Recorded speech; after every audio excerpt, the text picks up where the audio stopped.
পুলিশের দিক থেকে অ্যাকশন নিচ্ছে, তখনই আইপ্যাক কাণ্ডে বড় প্রমাণ ইডির হাতে।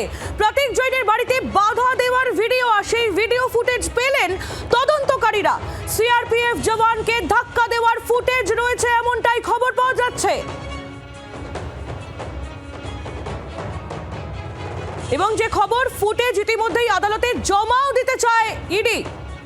আইপ্যাক কাণ্ডে ইডির হাতে বড় প্রমাণ। প্রতীক জৈনের বাড়িতে বাধা দেওয়ার ভিডিও রয়েছে, ভিডিও পেয়েছেন তদন্তকারীরা, এমনটাই তথ্য সামনে আসছে। সিআরপিএফ জওয়ান তাকে ধাক্কা দেওয়ার ভিডিও রয়েছে, এমনটাই সূত্রের খবর। কথা বলবো বিক্রমের কাছ থেকে। বিক্রম, এটা তো যথেষ্ট বড় একটি তথ্য প্রমাণ পেল ইডি।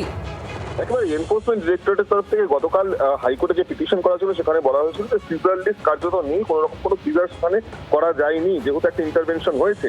তল্লাশিতে খালি হাতে ফিরলেও আইপ্যাকের ডিরেক্টর প্রতীক জৈনের বাড়িতে তদন্তে বাধা দেওয়ার বড় প্রমাণ ইডির হাতে রয়েছে, এমনটাই ইডির তরফ থেকে দাবি করা হচ্ছে। প্রতীক জৈনের বাড়িতে তদন্তে যে পুলিশের বাধার দুটি ভিডিও ফুটেজ তদন্তকারীদের হাতে সেই মুহূর্তে পৌঁছেছে। মূলত পুলিশ কর্তার সঙ্গে বচসা সিআরপিএফ জওয়ানদেরকে ধাক্কা দেওয়ার যে ফুটেজ তা রেকর্ড হয়েছে, এমনটাই দাবি করা হচ্ছে তদন্তকারীদের তরফ থেকে।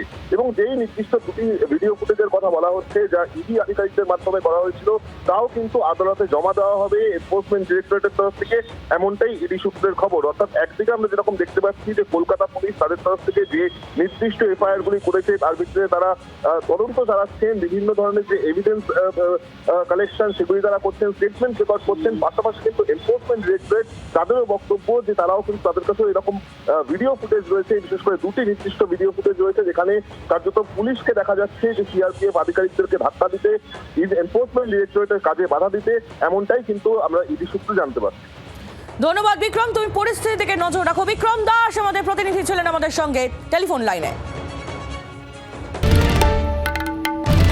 বাংলার আওয়াজ, বাঙালির আবেগ, জি 24 ঘন্টা।